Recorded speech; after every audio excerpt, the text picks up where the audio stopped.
بسم اللہ الرحمن الرحیم۔ شروع اللہ کے نام سے جو بڑا مہربان نہایت رحم والا ہے۔ جو تمہیں دوست رکھتا ہے وہ تمہیں برائی سے بھی روکے گا، اور جو تمہیں دشمن رکھے گا وہ تمہیں برائی پر ابھارے گا۔ جس طرح بصارت کی ایک حد ہوتی ہے، اس طرح عقل کی بھی ایک حد ہوتی ہے جہاں وہ ٹھہر جاتی ہے۔ مخلوق میں سب سے زیادہ ہمدردی کے قابل وہ ہے جو تنگ حالی کے باوجود ہمت کے ساتھ زندگی بسر کرتا ہے۔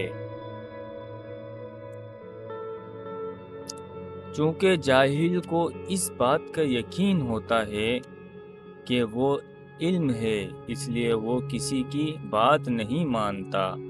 صرف وہی شخص جو مخلص ہے وہ جان لیتا ہے کہ دلاوا کیا ہے۔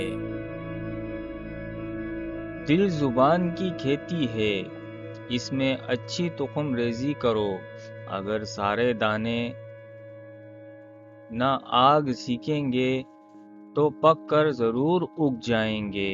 سخاوت دنیا اور آخرت کے عیبوں کو ڈھانپ دیتی ہے۔ میں نے اگر کسی شخص کی عزت کی حیثیت سے زیادہ کی تو اس کی نظر میں میری عزت کم ہوگی۔ تین چیزوں کی زیادہ عزت افزائی ذلیل کر دیتی ہے: عورت، خادم اور گھوڑا۔ جب لوگ تمہیں تکلیف میں چھوڑ دیں، جان لو کہ اللہ تمہارے کام کا ذمہ خود لینا چاہتا ہے۔ چار چیزیں بدن میں قوت پیدا کرتی ہیں: گوشت کھانا، خوشبو سونگھنا، کثرت سے غسل کرنا اور سوتی کپڑا پہننا۔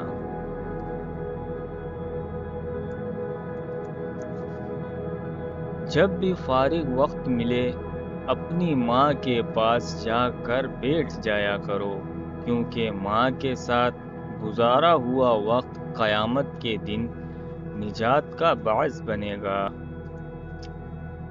زندگی استاد سے زیادہ سخت ہوتی ہے۔ استاد سبق دے کر امتحان لیتا ہے اور زندگی امتحان لے کر سبق دیتی ہے۔ مسلسل ترقی کا ایک ہی راز ہے: اپنی کامیابیوں کو ریت پر لکھے اور اپنی ناکامیوں کو پتھر پر۔ والدین کی خدمت جنت کا دروازہ ہے۔ خوش نصیب لوگ اس دروازے کو زندگی میں، اور بد نصیب ان کی موت کے بعد ڈھونڈنے کی کوشش کرتے ہیں۔ جو تمہارے اوصاف بیان کرے جو تم میں نہ ہوں، وہ تمہارے ایسے عیب بھی بیان کرے گا جو تم میں نہیں۔ اپنے کانوں کو فحش کلمات سننے سے بچا لو، جیسے اپنی زبان کو فحش سے بچاتے ہو، اس لیے یہ سننے والا بھی کہنے والے کا شریک جرم ہوتا ہے۔ لوگوں کی باتیں پتھروں کی طرح ہیں، ان کو پیٹھ پر لاد لو گے تو پیٹھ ٹوٹ جانے کی، ان کو قدموں تلے ایک برج بنا لو تو ان پر چڑھ کر بلند ہوتے جاؤ۔ اگر لوگ تم سے متاثر ہو رہے ہیں تو تکبر نہ کرو، بلکہ اللہ کا شکر ادا کرو کہ اس نے تمہارے عیب چھپا کر تم کو لوگوں پر معزز بنا رکھا ہے۔